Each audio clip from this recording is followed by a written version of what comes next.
The crowds have been larger than usual for the Passover festival in Jerusalem this year. This is due to the appearance last week of a small-town preacher called Yeshua Bar Joseph. His profile has got steadily higher over the last few months following a series of skirmishes with temple authorities. Things came to a head late last night when he was arrested near the Mount of Olives. We have tried to get an interview with someone who was close to him, but they seem to have gone into hiding. One of our sources at the high priest's residence said that a Galilean man by the name of Shimon Petra, whom they understood was a follower, refused to admit any association with the man. This morning, a crowd waited outside the Roman governor's palace, waiting to hear the verdict of an emergency hearing. A deal was struck with the Sanhedrin, allowing them to bypass usual Roman law, excluding any court other than a Roman one, to request an execution. A hastily organised crucifixion was planned, alongside a couple of minor black marketeers. The preacher, who claimed to be the Messiah, was pronounced dead at the scene, though final confirmation was delayed by an unexpected eclipse of the sun, which led to some panic and petty looting inside the city. We're reporting live, more updates later. This is Jerusalem News.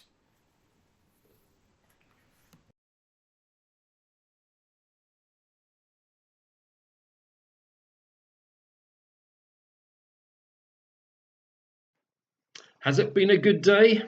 For me, the high priest, yes. It was a very good day for all of us, wasn't it?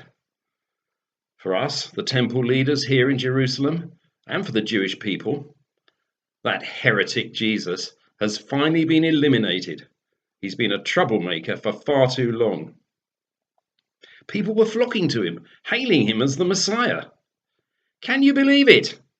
A Galilean peasant, a carpenter's son by all accounts, and he managed to convince the poor, weak-minded people that he was actually going to save them.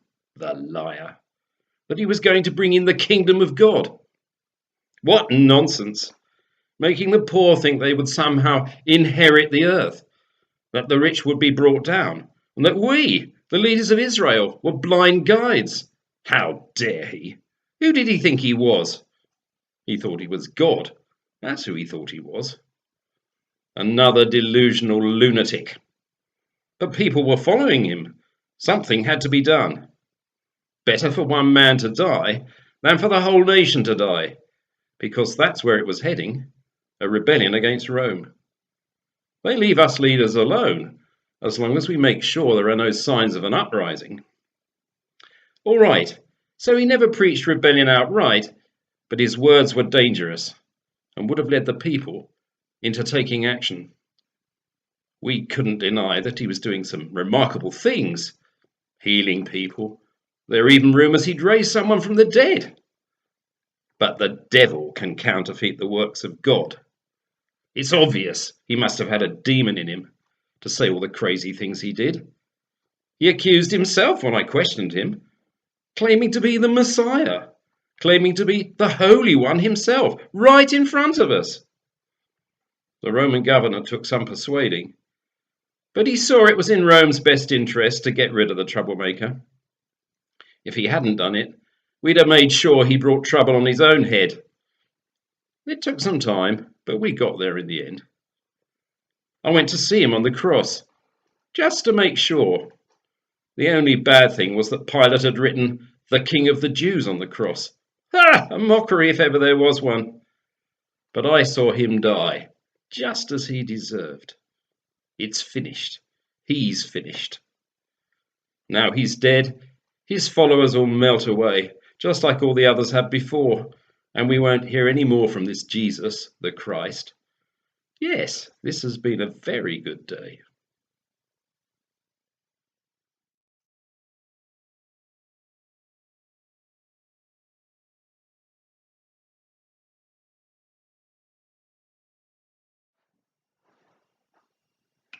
Was today good or bad? I'm not sure. Personally, I feel as though I've gone to hell and back. I'm so confused. I tried to warn you, didn't I? You never listened to me. I'm just a silly woman. But it seemed quite simple to start with. I knew about the guy, of course I did. Who in Jerusalem hadn't heard of him? But was he a good guy or a bad one? I wasn't sure, to be honest. He had a reputation for being both a gentle soul and then sometimes he just seemed to lose the plot and start ranting and raving.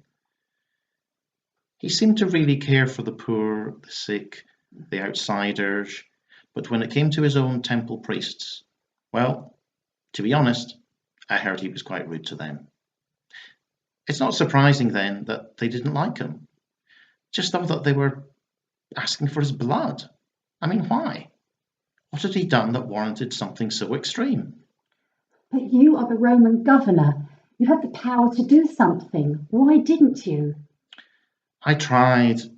I honestly tried to get him to see sense, but he didn't seem to want to save himself.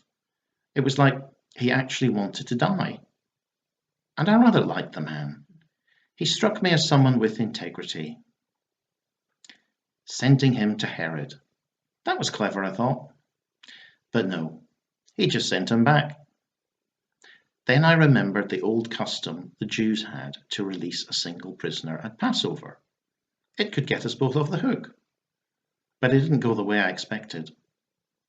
How they managed to get the crowd to go against him, I don't know. Last week, they were hailing him as their king. That was a bit worrying from a political point of view. Now, they wanted to trade him in for some terrorist who was safer locked up. You didn't understand, did you? This wasn't some ordinary upstart like you've dealt with before. The dream I had, it was so powerful. When I woke, I felt my heart hurting. I knew it was a spiritual thing, but you wouldn't understand. Men, it has to be logical with you, doesn't it? In future, you may listen to me. Okay, so the flogging was a bit harsh, but I had to show that I was in charge or they'd walk all over me. I am here as the representative of Rome to try and bring some order in this God-forsaken country. I thought it would be enough. They had Barabbas freed. Now they had Jesus flogged until he was nearly unconscious. Surely that should have been enough. Death. Death on a cross was what they wanted. I couldn't do it. I gave them the permission to do it themselves. It was just the sign. King of the Jews. They didn't like it, but I insisted. It was my little bit of decency in a crazy, unfair execution. He was just a man, just one more Jewish man. Why do I feel so sick? Because he wasn't just one more Jewish man, was he? No, my love, you were right. You are right. He wasn't.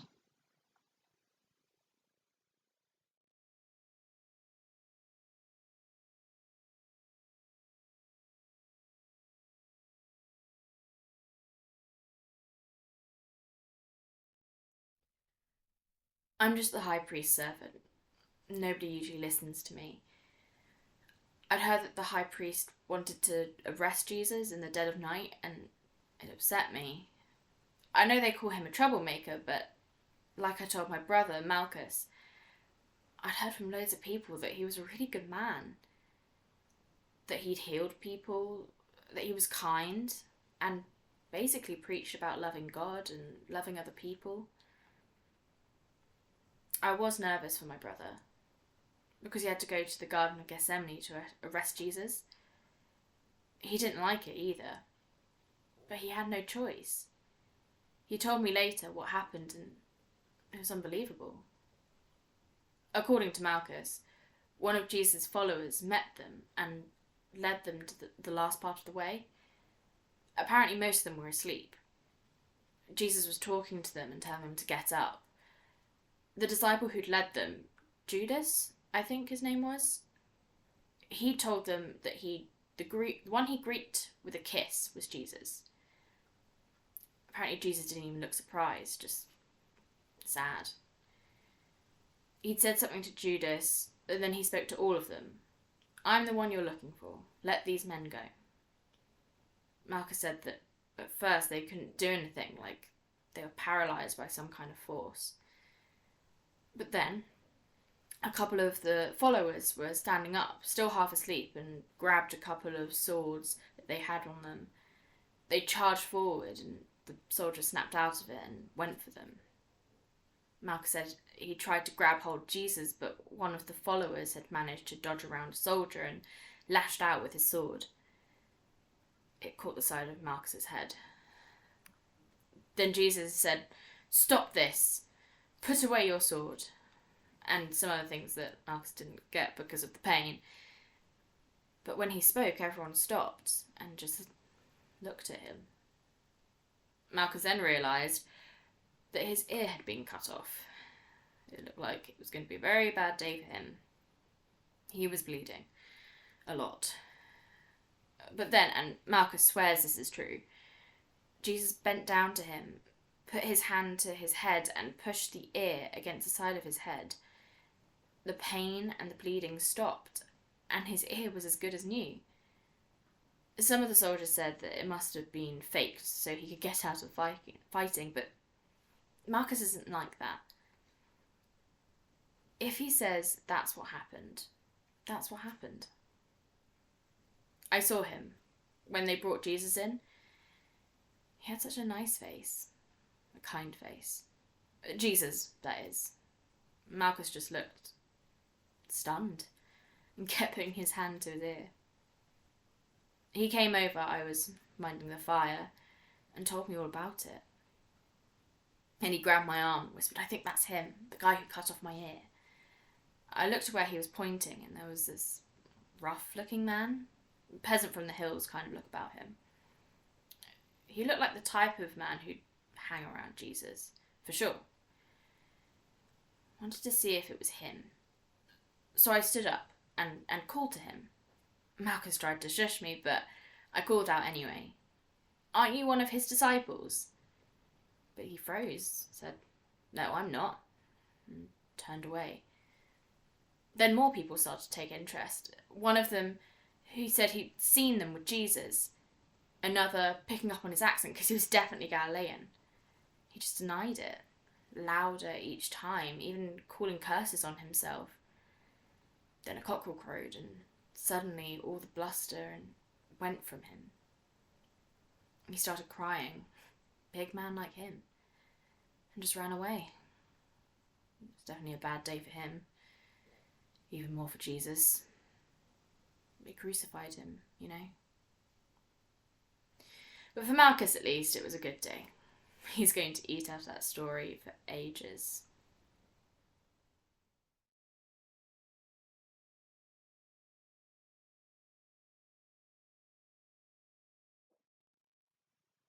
Look, I'm a king. Every day is a good day. I insist on it. Today was no exception. I'd heard about this Jesus character for some time, ever since I had that weird preacher baptizer guy, John, executed. Some people were saying Jesus was John come back to life, but that obviously wasn't true. My spies had told me that Jesus was already around at the same time as John. But he obviously had the same kind of charisma as John. Crowds swarmed to see him and hear him. No wonder. There were stories of miracles happening. Now that would be something. I've always wanted to see a proper miracle. But I wasn't going to go out there with the crowds to go and hear him, was I? And he didn't seem interested in coming to me, to where the real power is. Probably afraid of the chop chop. He made a mistake there. I could have helped him if he'd come to me and asked me to be his patron. So I was quite excited when Pilate sent him to me to see what I made of him. At last, I'd get to meet him in person. He was actually a bit of a disappointment. Not much of an eloquent preacher. He didn't open his mouth the whole time he was here. I asked him questions to provoke him, to wind him up, but nothing. All I heard was the annoying high priest and his mob bleating on about the blasphemies he'd committed, as if I cared. I just wanted to see a small miracle. Changing water into wine would be nice, I thought. But he just stood there, meek as a lamb. I wasn't sure what to do. I couldn't send him back to Pilate without doing something, so I improvised. I got the soldiers to dress him up in a purple cloak, as if he was a king. Well, that's what they were calling him. The blokes got a bit carried away. They shoved a staff in his hand and found some bendy sticks from a thorn bush to make into a crown. Then they pretended to bow to him, saying, "Hail, King of the Jews," while they knocked him about a bit. It was just for a bit of fun, a bit of a laugh. Even then, he didn't do anything to defend himself. Maybe I should have stopped it before it got rough, but then I would have lost the confidence of the armed forces. Not a good move for a king. Well, it all got a bit boring, so I sent him back to Pilate. I couldn't see any reason to execute him because I didn't have anything to go on except the accusations of the Sanhedrin, and I don't particularly want to please them. Anyway, something good came out of it. I'm in with Pilate again. I think he felt the same about this guy as I did. You really need to be in with the Romans these days. I think it's called networking. So, yes, as usual, a good day.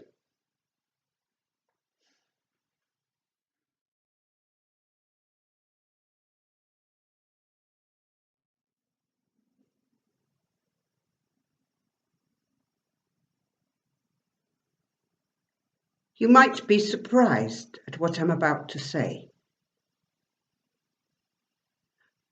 I know you'll think I've lost my mind. But I feel hopeful. And dare I say it, almost happy. Happy might be the wrong word, but I just feel a bit excited. I know, I told you so. It sounds crazy. I try to explain. You see, I've been on a bit of a journey these last couple of years. By that I don't mean a physical journey, of course, a personal journey, a spiritual one. Those who know me will wonder what kind of spiritual journey. Everyone knows. We've always been a family for whom faith is a major part of our lives. We were brought up that way, a praying, temple attending, Moses law-keeping family. One of the reasons our parents moved here to Bethany was because it was so close to Jerusalem. Only half an hour's walk into the city. Being able to attend the temple regularly meant a lot.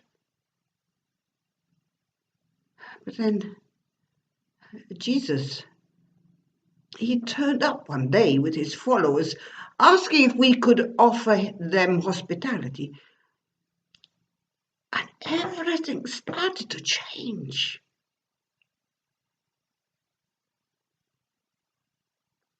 I think I got him wrong in the beginning.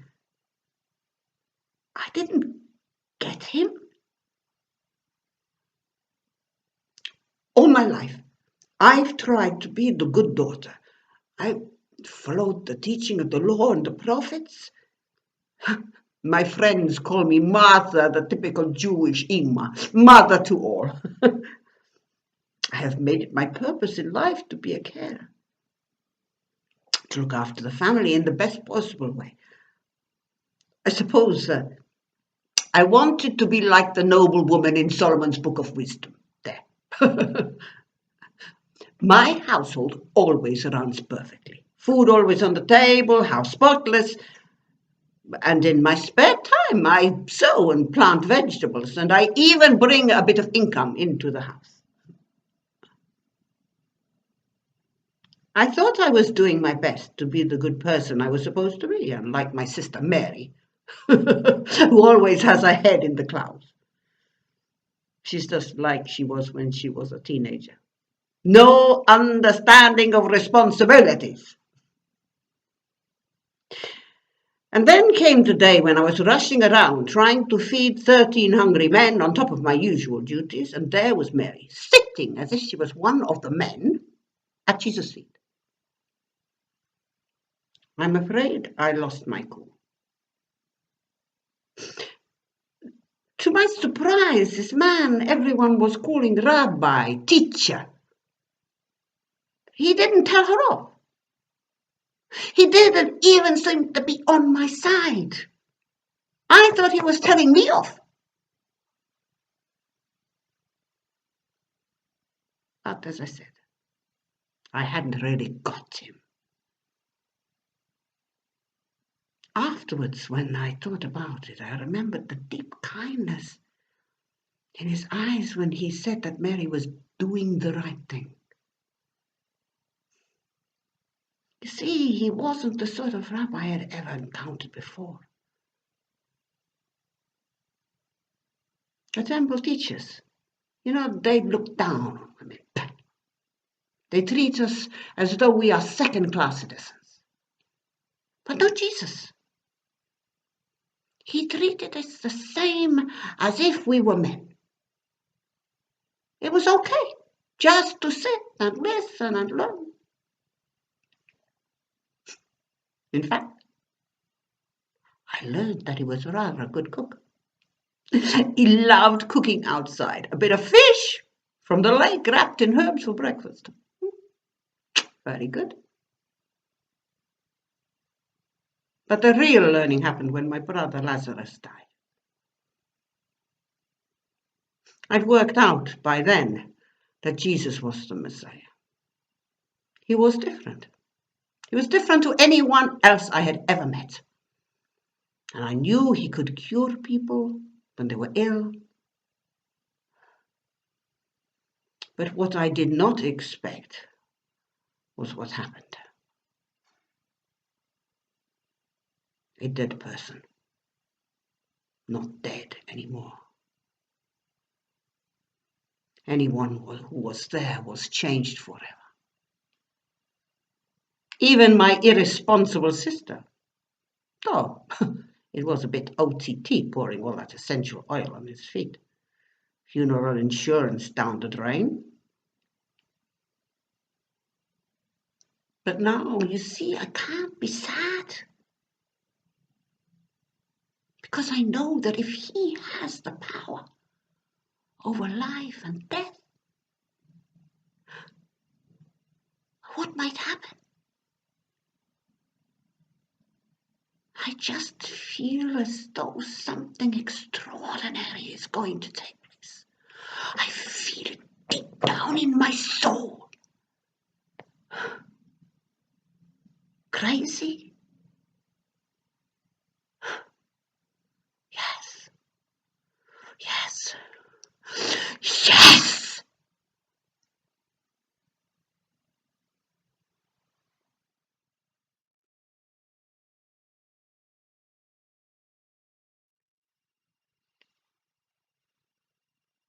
I had hopes.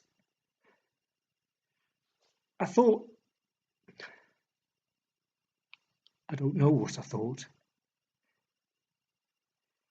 I was just frustrated that Jesus didn't seem interested in being the proper Messiah to set us free from Rome. He'd done all the things the Messiah was supposed to do, but it seems like he didn't want to take the next step, to claim power. There we were, following him like a bunch of losers wandering round the countryside.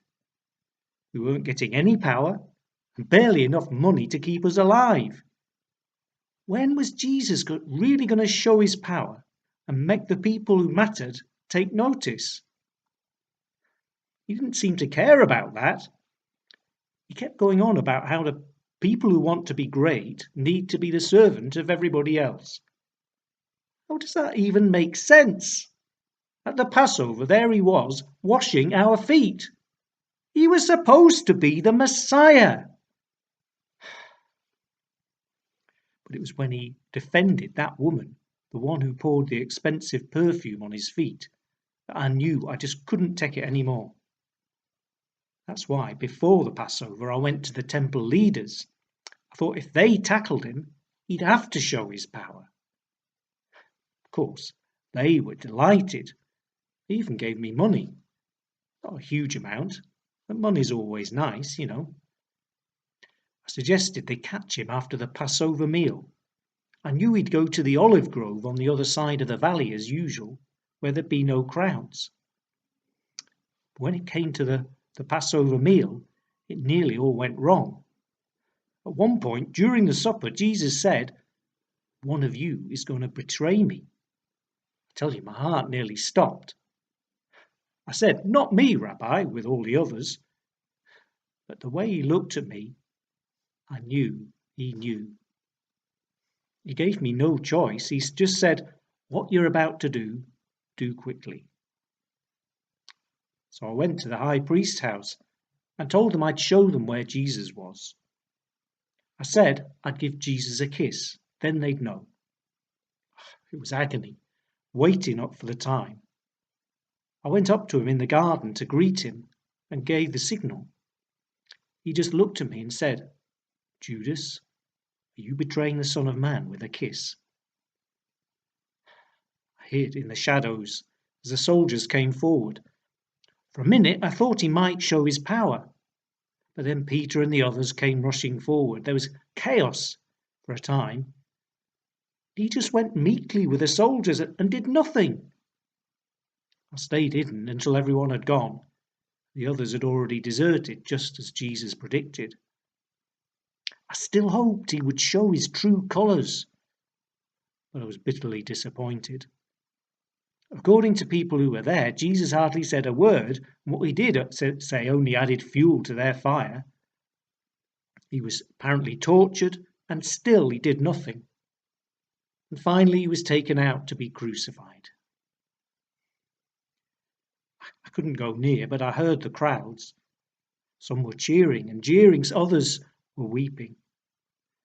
I just couldn't believe it. Surely the Messiah couldn't die this way. And I betrayed the Messiah. The money they gave me couldn't make up for the horrendous guilt I felt, or the total despair.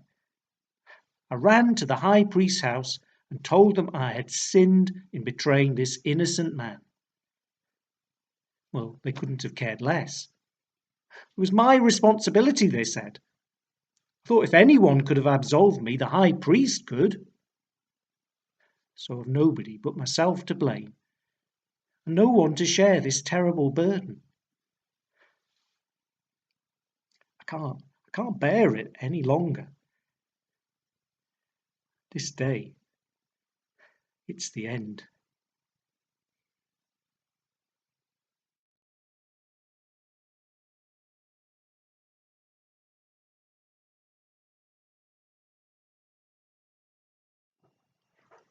How do I feel about today? You're asking me how I feel? A good day, a bad day? What are you talking about? He was my son. How do you think I feel? But I know what you're thinking. I must have known. Yes, of course I knew. I've always known. Even before the old man in the temple at his dedication told me, "A sword will pierce your heart," he said. I remember the exact words. But nothing prepares you for this. How could they do it? What had he ever done to deserve it? Nothing, except tell the truth. That was the problem. He always told the truth, even as a child. Most children lie, but he never did. I found it really disconcerting. I think I expected him to lie at least a bit, but never. I'm not saying he was an easy child, far from it. That time when we came to Jerusalem for Passover, he had only just had his bar mitzvah. Most kids of that age are still really, well, kids, but not him. There was a maturity that took everyone by surprise. Even when we found him in the temple after days of worrying and searching for him, it was not what people thought. He wasn't being rude, you see. Didn't you know I would be about my father's business? Was said so gently, lovingly, almost apologetically, that I couldn't be angry. Why, I thought, did I ever imagine he would be doing anything else? After a while, we had this understanding. I had to just let go. I don't mean let go of him, I could never do that. But I had to let go of all my presumptions. He just wasn't the same as everyone else. After the others were born, I realized they were, well, normal. No, not normal. I mean, ordinary. No, not ordinary either. How could they be with Jesus as a brother? They were just people. I'm not saying Jesus wasn't a person. He was the most beautiful human being imaginable, but he was also holy. There, I've said it. I wasn't worthy, to be his mother. Nobody could have been, but for some reason, I still don't understand, God chose me to be there for him. And that's all I've ever tried to do, be there for him. And he has always been there for me. Even when people thought he was insulting me, like at the time at Cana when the wine ran out, I knew by then that some of the things he said were not to hurt me, but to teach those around us something about himself or themselves or life. I got used to it. I thought I could handle anything, but his body, slashed to pieces by that whip with spikes in it. Oh, dear God, why did that have to happen? And then the cross, bashing those huge nails into his flesh, as if it were just a piece of wood. Why did they have to be so cruel? Even at the end, his thoughts were for others, for the criminals he was executed with, for the soldiers he poured out forgiveness on, and for me and John, knowing we would both need someone to get us through the next few days. And now, relief, I suppose. He can't feel the pain anymore. When he said, "It is finished," I knew it was for the world to know, but also for me to be comforted. No more pain, no more tears, no more carrying the weight of everyone else's sorrow on his shoulders. Thanks be to God, he is dead.